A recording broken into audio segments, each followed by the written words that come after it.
Good morning. Maglinis tayo ng sopa. Kasi yung ano ng mga bata, hindi natatanggal. Ay, ganito.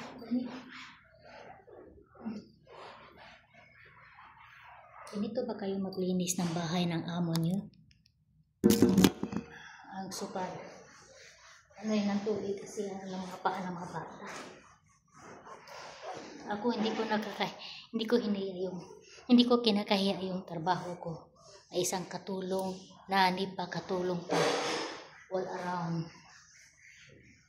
Linis ko kasi yung paa ng mga bata. Nagbabakat.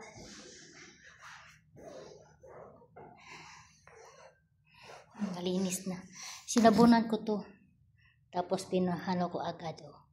Malinis na, natanggal yung ng bakat ng mga paa. Konti na lang. Kasi ayoko kasi marumi. Kasi sinahuran tayo. Kailangan linisin natin yung mga gamit para matuwa naman yung amo natin. Ganito ba kayo maglinis ng bahay ng amo nyo? Tatanggalin yung mga marumi. Ayan o, bakat ng mga bata. Pero sandali lang to kasi tila naman. Sandali lang matanggal.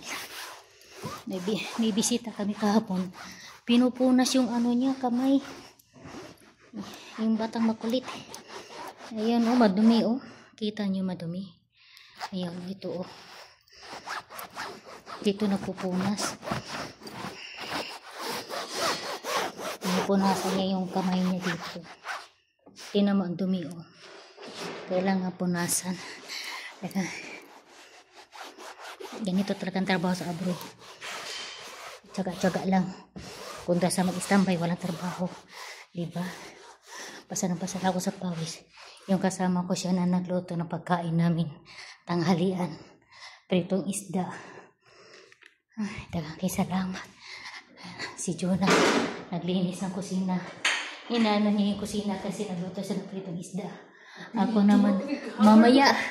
Ayan. Agad. O sige na, salamat. Bye-bye. Thank you so much. God bless. Bye.